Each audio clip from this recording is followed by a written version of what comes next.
Alhamdulillahirabbil alamin wassalatu wassalamu ala al-mab'uts rahmatan lil alamin nabiyina Muhammad wa ala alihi wa sahbihi man tabi'ahum bi ihsan ila yaumil amma ba'd. Sini ada banyak pertanyaan, saya jawab beberapa pertanyaan yang dimudahkan untuk dijawab pada pertemuan ini. Sini ada penanya yang berkata, ada yang mengatakan seluruh Al-Quran kembali kepada surah Al-Fatihah, dan Al-Fatihah itu kembali kepada Bismillah, Bismillah kembali kepada huruf Ba. Apakah pernyataan tersebut di atas? Ya. Sepotong darinya benar dan kebanyakannya salah. Ya. Adapun seluruh Al-Quran maknanya kembali kepada Al-Fatihah itu benar. Ya, kalau mau dilanjutkan yang benarnya, dan seluruh makna Al-Fatihah kembali kepada Iyyaka na'budu wa iyyaka nasta'in. Dan ini insyaallah akan datang uraian dan penjelasannya. Adapun ucapan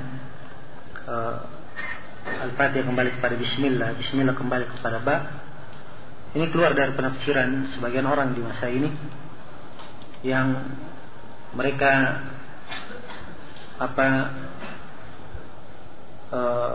sangat jauh dari jalan para ulama salaf dalam menafsirkan. Kalau di masa dahulu dikenal ada dua madrasah tafsir. Ada namanya madrasah tafsir bil athar, penafsiran dengan athar, yaitu dengan Al-Quran dan Sunnah dan penafsiran dari sahabat dan tabi'in.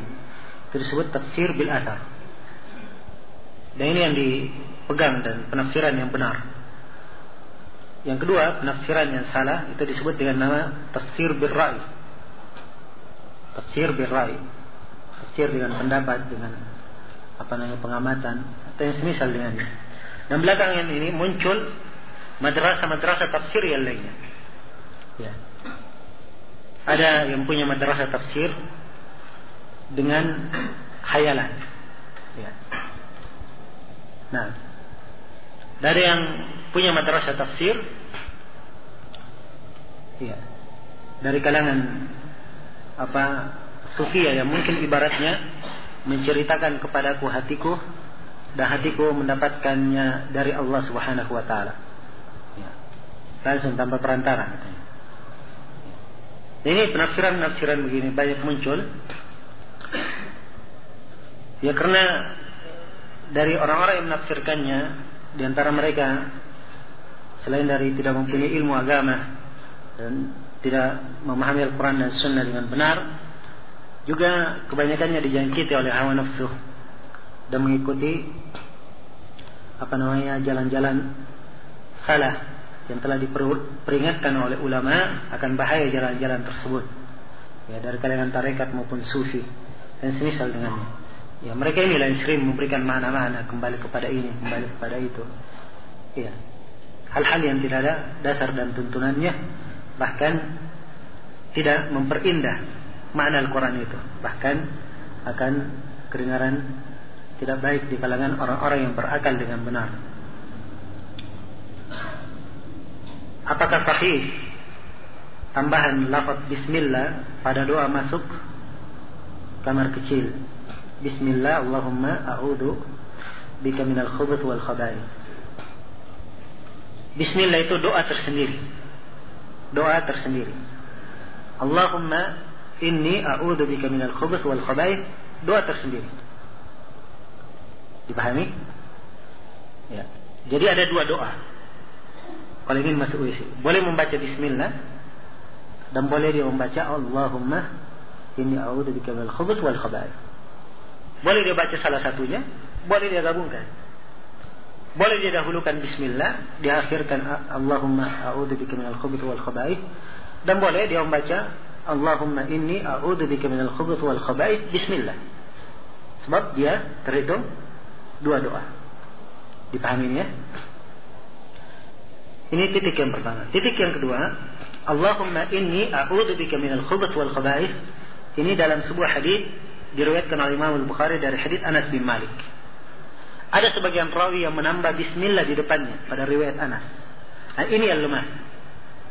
tambahan dalam riwayat Anas ini yang lemah. Tapi sekali lagi bismillah itu sendiri itu adalah doa yang sahih kalau ditinjau kepada hadits yang lainnya selain dari hadits Anas. Dipahami ya? Dalam tayamum, apakah diharuskan mendahulukan wajah atau bisa mendahulukan tangan? Dua-duanya boleh. Boleh tangan dahulu, kemudian wajah, dan boleh wajah dahulu, kemudian tangan. Dua-duanya ada di dalam hadits Rasulullah SAW. Apa hukum yang tegas tentang membeli kendaraan di dealer dengan persyaratan dengan persyaratannya? Apakah boleh atau tidak? Ini pertanyaan sulit untuk dijawab. Sebab dealer itu beraneka ragam sistem dan caranya. Ya. Dan kita hanya menjelaskan bentuk sistem yang ditanyakan. Ya. Jadi kalau bertanya tentang dealer secara umum, ini kurang tepat ya. Jadi kalau dia lihat sistem muamalah, ada bentuk cara seperti ini, itu boleh ditanyakan, boleh dijawab. Tapi membuka seperti ini memberikan kesan yang tidak bagus juga, ya. Dan juga tidak indah di dalam menyusun pertanyaan dengan bentuk yang seperti ini. Bagaimana dengan orang yang terlanjur mengambil kendaraan? Apa dilanjutkan atau dikembalikan? Ini juga keadaan orang yang telah terlanjur, ini juga keadaannya beraneka ragam. Ya. Jadi kalau ada yang punya masalah secara khusus, ditanyakan aja secara khusus. Apa hukumnya memasang celengan kotak amal di pasar, toko-toko dan selainnya yang bertulis nama masjid, pesantren, yayasan dan sebagainya, sebagaimana yang telah kita lihat? Tolong nasihatnya. Saya kira ini masalah tidak begitu penting untuk dipertanyakan, kaitannya kepada dunia dan akhirat yang bertanya. Ya. Kemudian yang kedua, dari sebagian sisi amal khair yang dilakukan oleh sebagian masjid atau pesantren atau yayasan, sepanjang dia adalah amalan yang sifatnya khair dan diarahkan kepada kebaikan, maka dia adalah amalan yang baik. Amalan yang baik. Nah, dan kadang ada bentuk ta'awun alal birri wat taqwa, tolong menolong dalam kebaikan dan ketakwaan. Kadang ada orang yang ingin berbuat baik, tapi dia tidak tahu di mana dia letakkan hal tersebut. Ketika dia arahkan kepada yang baik, yang banyak orang yang melalaikannya, ya, sehingga masuk ke dalam golongan menghinakan sebuah dakwah atau masuk ke dalam sebagian larangan dalam hadis misalnya, bentuk minta-minta yang tercela. Ya. Namun semua ini mengandung kemungkinan dan kemungkinan.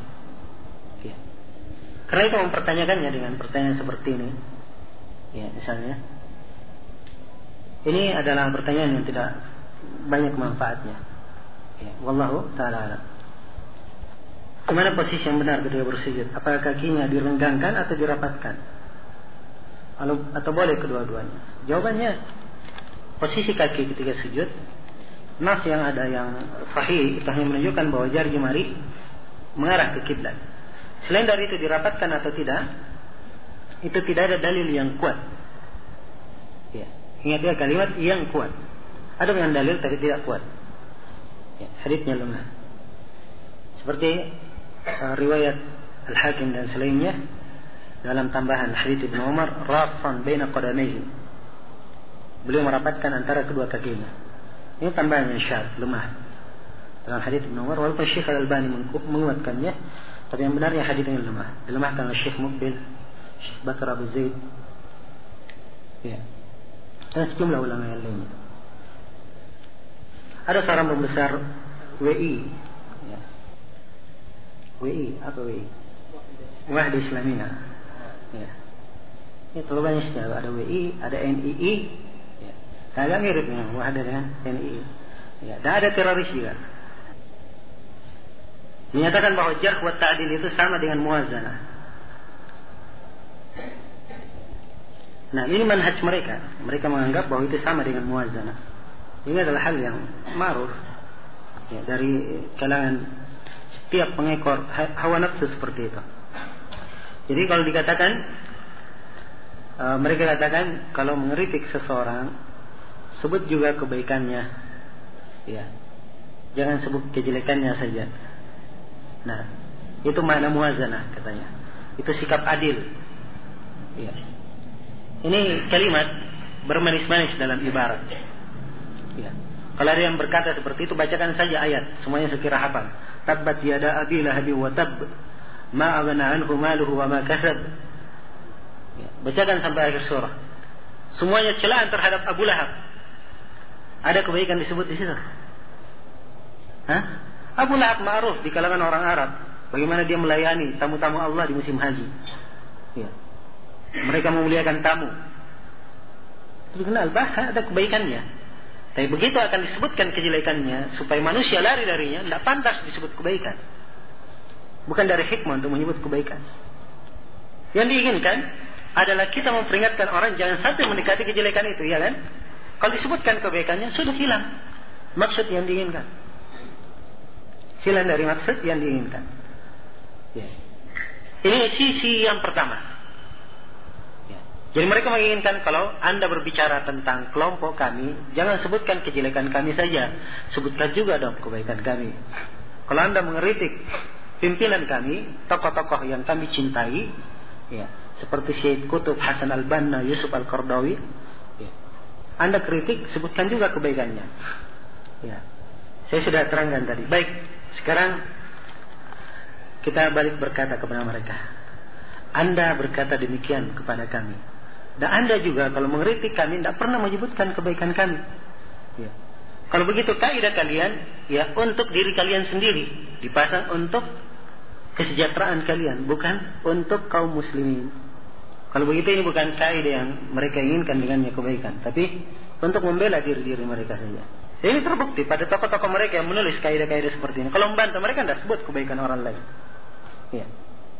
Kalau begitu apa yang mereka inginkan dari sini? Nah, disinilah letak hizbiyah. Bagaimana caranya? Ya, dimiringkan sana sini supaya pengikutnya tidak lari. Begitu saja. Nah, ini bertentangan dengan dakwah para nabi dan para rasul. Para nabi dan para rasul yang mereka inginkan, yang mereka dakwakan adalah dakwah kepada tauhid, mengikhlaskan agama untuk Allah Subhanahu wa taala. Iya. Dan kalau misalnya terjadi kesalahan di dalam dakwah dan benar itu salah, dinasihati, harus berlapang dada untuk menerima dan kembali kepada al-haq. Ya. Itu harusnya yang dilakukan. Itu harusnya yang dilakukan. Dan mereka yang tersebut ini tidak seperti itu. Bersombong di atas kebatilan. Bersombong di atas kebatilan. Ya. Dan menyembunyikan kebatilan mereka dengan mempelintir nas-nas supaya bisa membela mereka. Ya, membela kebatilan mereka. Dan ini adalah penyakit. Dan semoga Allah Subhanahu wa taala menjaga kita semua dari penyakit yang seperti ini dan mensucikan hati kita untuk tunduk kepada kebenaran, dan semoga Allah Subhanahu wa taala menetapkan kita di atas hidayah dan petunjuk. Apakah ahli sufi bisa didengar fatwanya? Ya. Bagaimana dengan orang yang mendengarkannya? Ya, saya kira pertanyaan yang diinginkan di sini yang cuma terakhir. Bagaimana dengan orang yang mendengarkannya? Ya, sebab dimaklumi ya bahwa orang sufi adalah ahlul bidah yang membuat perkara baru dalam agama. Ya. Dan tentunya bagi seorang muslim yang jujur, dia akan mengambil agama itu dengan dalilnya dari Al-Quran dan dari hadits Rasulullah SAW. Ya. Bukan dari kantong gurunya atau gurunya mengambil dari guruku, ya guruku mengambil dari hatinya. Ya, begitu silsilahnya. Kalau dilacak, silsilahnya ambil situ. Nah, ya. Dan kadang sebagian orang itu kalau dinasihati seperti itu, diterangkan sampai sana sini sudah habis hujahnya. Yang penting guru saya begitu. Ya. Yang penting guru saya begitu. Ya. Subhanallah. Ini bukan kisah ya, cuman supaya antum tahu saja bagaimana repotnya menghadapi orang yang seperti ini. Ya. Itu hidayah betul-betul di tangan Allah Subhanahu wa taala. Jadi hajian tahun 97 ya, di Masjidil Haram lantai 2, saya duduk di istirahat. Saya lihat ada orang Indonesia Ya. Zikir berjoget-joget. Ya. Itu bahasa apa namanya? Ya bahasa ininya. Mungkin kalau bahasa indahnya dikatakan dia zikir dengan menggerakkan badannya ke sana sini, ke kanan dan kiri. Ramai sekali. Tiap orang yang lewat lihat dia. Ya. Maka saya dekati. Saya tanya salam, gimana kabar Bapak? Ya. Setelah lama cerita, ternyata dia dari Banten. Ya. Saya bilang, terus terang saja, tadi saya perhatikan Bapak dari belakang, banyak orang lalu-lalang memperhatikan Bapak. Jadi saya juga mungkin sama dengan mereka, ingin mempertanyakan. Ya. Kira-kira apa landasan Bapak kok dikirinya seperti itu? Terangkan. Kita ini kan, jadi sebelum saya lanjut lagi, kita ini kan kaum muslimin Pak ya. Jadi kita dituntut untuk mengikuti Al-Quran dan hadits Rasulullah Sallallahu Alaihi Wasallam. Dan ibadah itu dibangun di atas 2 syarat, di atas ikhlas dan mutabah. Insya Allah Bapak sangat ikhlas, saya yakin itu. Tapi sekarang saya hanya ingin tahu apa dalil Bapak melakukannya. Ini dia cerita di sini, akhirnya guruku melakukannya seperti itu. Ya. Kiai saya mengajarkan saya seperti itu. Baik. Saya buka wawasannya. Kira-kira siapa yang lebih berilmu? Antara guru Bapak dengan Imam Syafi'i. Ya kata dia tentunya Imam Syafi'i lebih berilmu. Ya sengaja saya ambil figur Imam Syafi'i sebab Indonesia mazhabnya Syafi'i. Ya. Katanya Imam Syafi'i tentunya lebih berilmu. Baik, Imam Syafi'i berkata, kalau datang hadis kepada kamu, ya. Kalau ada hadis yang sahih, maka itu adalah madhab saya. Tinggalkan ucapanku. Imam Syafi'i kalau dia tahu dirinya salah di atas dalil, dia tinggalkan. Suruh manusia meninggalkan ucapannya. Demikian pula ucapan imam yang lainnya. Saya bawakan ucapan-ucapan para imam. Imam Malik berkata, tidak ada yang diambil semua ucapannya, kecuali Nabi saja. Penghuni kubur ini, itu Nabi. Yang lainnya ditolak dan dimangga. Panjang lebar saya uraikan. Saya tanya lagi, Bapak dalilnya apa? Nggak tahu. Baik, saya beritahukan dalilnya apa. Orang yang melakukan seperti itu punya dalil. Dalilnya hadits Abu Sa'id Al-Khudri. Bunyinya begini Pak. Udhkurullaha hatta yuqal innaka majnun. Zikirlah kamu kepada Allah sampai kamu dikatakan kamu itu orang gila. Itu dalilnya. Ya. Jadi tidak tahu dalilnya, saya kasih dalilnya orang yang melakukan itu. Dan ini hadits, saya katakan hadits mungkar. Saya terangkan sanad-sanadnya lemah. Ya, selesai belakangan setelah dia paham ini akhirnya dikatakan yang penting guru saya melakukan seperti itu. Ya. Dan saya yakin guru saya itu juga berilmu seperti Bapak. Ya, saya yakin dia juga punya pengetahuan tentang itu. Betul. Yang penting guru saya melakukan seperti itu. Ya, kalau gitu lagi jalan yang lain. Ya. Nah, wallahu musta'an. Keesokan harinya saya berada di tempat yang sama, dia juga ada di situ masih berzikir dengan cara yang sama. Dan hidayah di tangan Allah Subhanahu wa taala.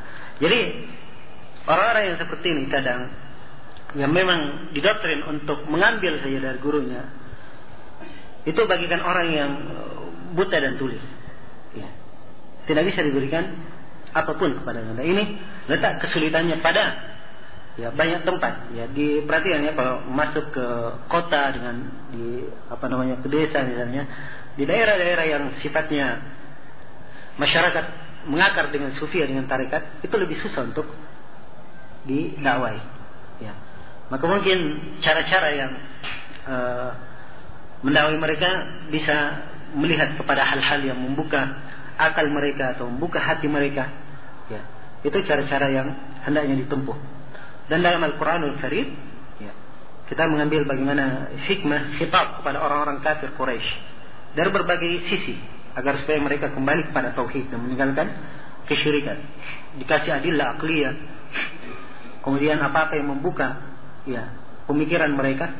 Nah, sampai Jubair ibn Mut'im radhiyallahu taala beliau masuk Islam tatkala mendengar Nabi sallallahu alaihi wasallam membaca surah At-Tur. Ya, salat maghrib baca surah At-Tur. Ayat yang beliau dengar adalah firman-Nya di akhir-akhir surah, "Am khuliqu min ghairi syai'in anhumul khaliqun." Apakah mereka itu dicipta tanpa sesuatu atau mereka yang mencipta. Jadi mereka ini orang-orang yang kafir ini mengingkari hari kebangkitan, tidak akan dibangkitkan lagi. Baik, kalau kalian dicipta dan tidak ada maksud di belakang penciptaan kalian, berarti kalian yang mencipta. Cuma dua kemungkinan saja. Terbuka hatinya. Ya. Kata beliau, hampir saya terbang mendengar ayat itu.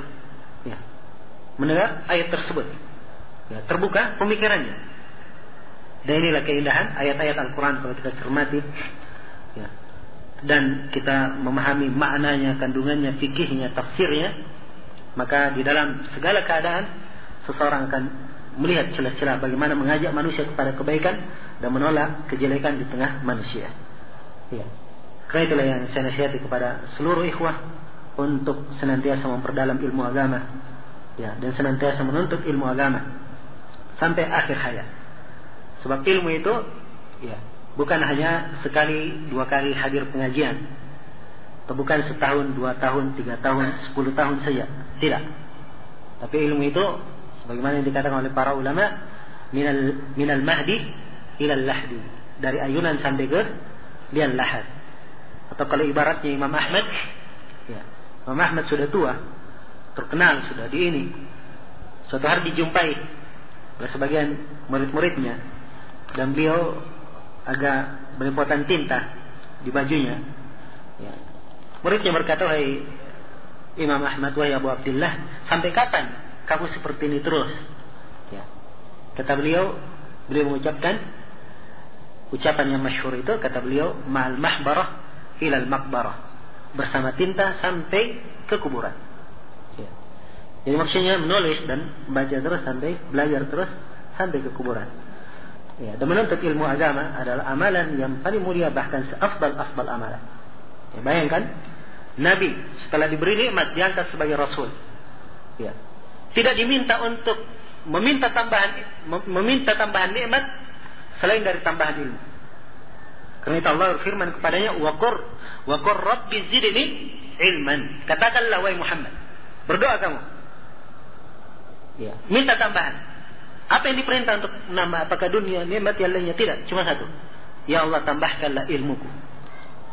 Tambahkan ilmuku. Karena itu ilmu agama adalah nikmat yang sangat agung. Semoga Allah Subhanahu wa taala menjadikan kita semua sebagai orang-orang yang faqih dalam agamanya dan bermanfaat dengan ilmu tersebut dan beramal dengan ilmu itu dan memberi manfaat kepada manusia lainnya. Wallahu ta'ala a'lam. Jika seorang menampakkan kekafiran atau melakukan kesyirikan setelah hujjah, sampai hujjah kepadanya dan telah terangkat segala penghalang untuk mengkafirkannya, apakah boleh memvonisnya kafir? Atau hanya para ulama yang berhak memvonis? Ingat, pengkafiran itu hak orang-orang yang berilmu. Adalah hak orang-orang yang berilmu. Sebab mereka yang mengetahui ketentuan Allah dan Rasulnya. Ya, ketentuan Allah dan Rasulnya. Jadi kalau misalnya si penanya sudah berkata seperti ini, sudah sampai hujjah kepadanya, telah terangkat segala penghalang dalam mengkafirkannya, berarti dia masuk dalam golongan orang-orang yang berilmu. Ya. Sebab sudah pandai memberikan kalimat seperti ini, telah sampai hujjah kepadanya. Sekarang ulama membahas hujjah itu sampai bagaimana kategorinya, bagaimana ketentuannya. Itu ada pembahasan. Ya. Telah terangkat segala penghalang. Penghalang seorang dikafirkan ada 4. Ya. Kalau dia mengerti semua hal ini, bentuk-bentuknya, ragamnya, berarti dia termasuk orang-orang yang punya ilmu. Ya. Kalau dia yang punya ilmu, silahkan dia memvonisnya kafir. Ya. Namun saya sendiri tidak menasihati untuk terlalu banyak mengurusi fulan ini kafir, fulan ini mubtadi, sini ahlul bidah. Tidak, jelaskan saja kesalahan yang ada padanya, terangkan salahnya supaya dia kembali kepada yang benar. Ya, sebab memberikan hukum-hukum kepadanya di depannya itu tidak memberikan manfaat banyak kepada orang tersebut. Jelas ya? Kecuali kalau dipastikan bahwa ini memberi manfaat kepada orang itu, atau kalau dia tidak dapat manfaat, maka mungkin orang lain dapat manfaat. Ya silahkan, tapi ini juga ada aturan-aturannya.